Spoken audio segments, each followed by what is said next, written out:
Village রান্নাঘর। নমস্কার বন্ধুরা, ভিলেজ রান্নাঘরে আপনাদেরকে সবাইকে আমার অনেক অনেক স্বাগত। আজ প্রতিদিনের মতো আজও রেসিপি নিয়ে চলে এসেছি। আর এই শীতের সময় প্রচুর তো বাজারে গাজর পাওয়া যাচ্ছে আর নতুন আলু, তাই মটরশুঁটি, তাই দিয়ে কিন্তু একটা রেসিপি বানাবো। আর অবশ্যই পুরো রেসিপিটা আপনারা দেখবেন। নমস্কার বন্ধুরা, ভিলেজের রান্নাঘরে আজকে হবে গাজর আলু মটর দিয়ে একটা তরকারি। তো বন্ধুরা, গাজর আলু মটর দিয়ে তরকারি খেতে খুব সুন্দর লাগে। তো বন্ধুরা, রেসিপিটা শুরু করি। রাত হয়ে গিয়েছে প্রচুর, তো আমি রেসিপিটা স্টার্ট করি। বন্ধুরা, এবার গাজর আলু মটর এগুলো কাটাকাটি করি। এখানে মটর নিয়ে নিয়েছি, মটরগুলো আবার ছাড়িয়ে নেবো। আমি গাজর কাটবো। গাজরটা ধুয়ে নিয়েছি, আর একবার কাটা পর ধুয়ে নেবো। হ্যাঁ, তো এগুলো ছোট ছোট, এগুলো গোল গোলই কেটে নেবো আমি। মটরগুলো একদম দারুণ আছে। তরকারি সব কাটাকাটি রেডি হয়ে গেছে, মটরও ছড়ানো হয়ে গেছে। এবার এখানে আমি আদা আর কাঁচা লঙ্কা থেতো করে নেবো।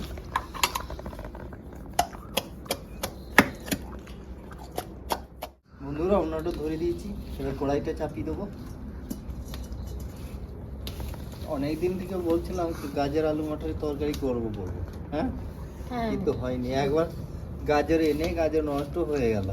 আর শীতের সময় বেশি ভালো লাগে এই রেসিপিটা বন্ধুরা। দিয়ে দেবো সর্ষের তেল। যা জাল আছে তেলটাও দেখা যাচ্ছে না, দূরে থেকে দিচ্ছি। দেবো এখানে দুটো শুকনো লঙ্কা, আর দিয়ে দেবো গোটা জিরে। তো বন্ধুরা, সেদ্ধ করা আদার আর এই কাঁচা লঙ্কা দিয়ে দেবো।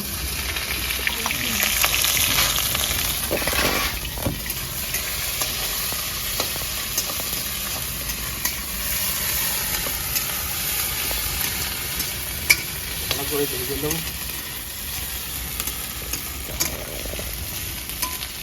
মশলা পাতি কিছু দিচ্ছি না, এখন গাজর আর আলু দিয়ে দেবো। লাস্টে পেঁয়াজ দিয়ে তরকা লাগিয়ে দারুণ লাগবে।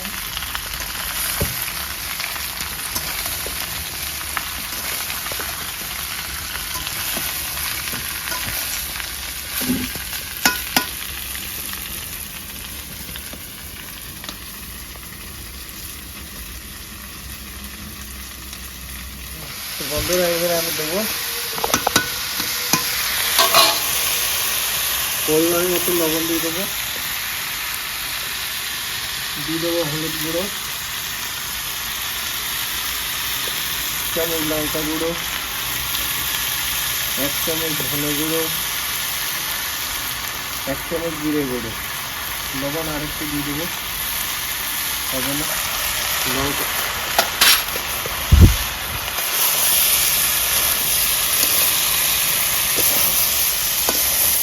বন্ধুরা এখানে আমি এবারে মটর দিয়ে দেবো।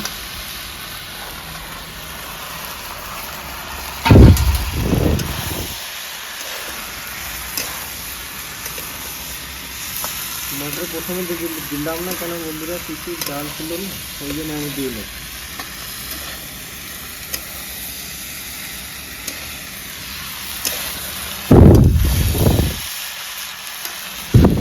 এখানে 1 বাটি জল দিয়ে দেবো।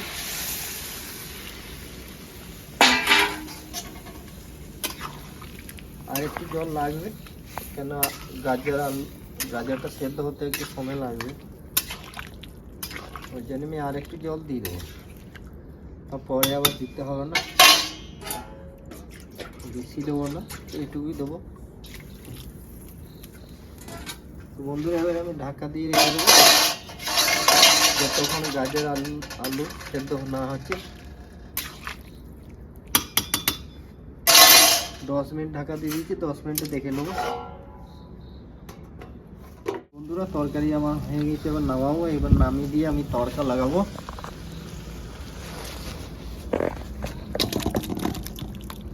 কড়াইটা ধুয়ে আবার চলে এলাম। এবার দিয়ে দেবো সর্ষের তেল।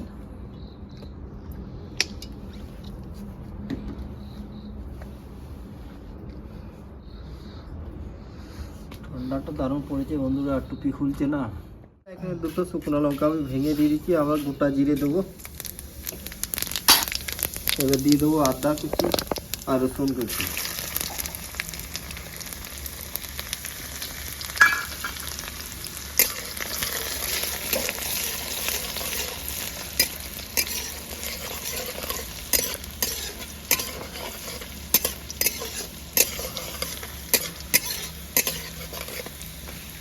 পেঁয়াজ দিয়ে দেবো।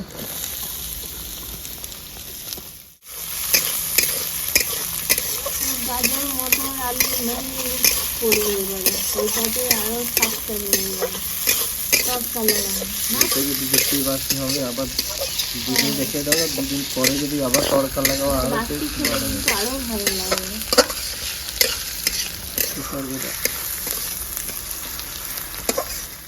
বন্ধুরা পেঁয়াজ আদা রসুন ভাজা হয়ে গেছে আমার। এবার এখানে আমি কটা কেটে রাখা কাঁচা লঙ্কা দিয়ে দেবো। এই তরকারি তো সবই মশলা দেওয়া হয়েছে, আবার এমন কিছু দেবো না এখন। এটা ভাজা হয়ে গেছে আমার তরকাটা। এবারে আমি এই তরকারিটা দিয়ে দেবো।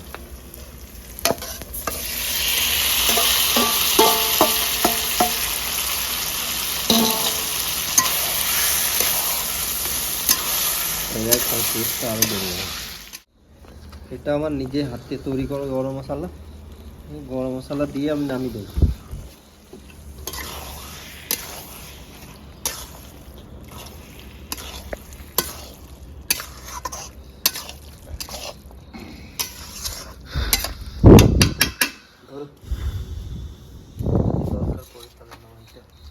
এবার তরকারিটা হয়ে গেছে, নামিয়ে দেবো।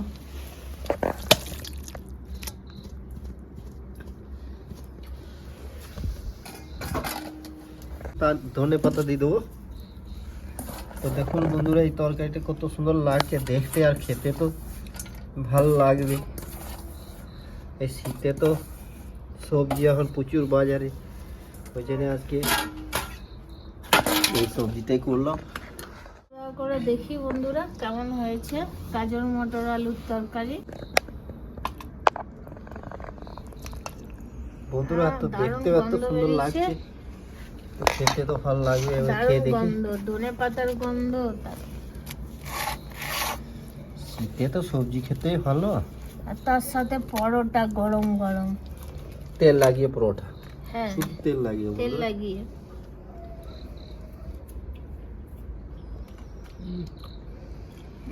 ঝাল ঝাল হয়েছে, সুন্দর হয়েছে দারুণ লাগবে বন্ধুরা, দারুণ। বন্ধুরা। এটা সবের সাথেই খাওয়া যাবে, লুচি নান পরোটা এমনকি গরম ভাতের সাথেও সুন্দর লাগবে খেতে। এটা কেমন লাগলো কমেন্টের মাধ্যমে জানাবেন, আর ভিলেজ রান্নাঘর চ্যানেলটিকে ফলো করবেন, সাপোর্ট হয়েছে। করে যাবেন। ব্যাপক হয়েছে। আর আপনারাও খুব সুস্থ থাকবেন, সাবধানে থাকবেন। কাল আবার দেখা হবে। তো বন্ধুরা ভিলেজ রান্না করে নতুন নতুন ভালো ভালো রেসিপি দেখার জন্য ফেসবুক চ্যানেলটাকে ফলো করবে আর পাশে থাকবে।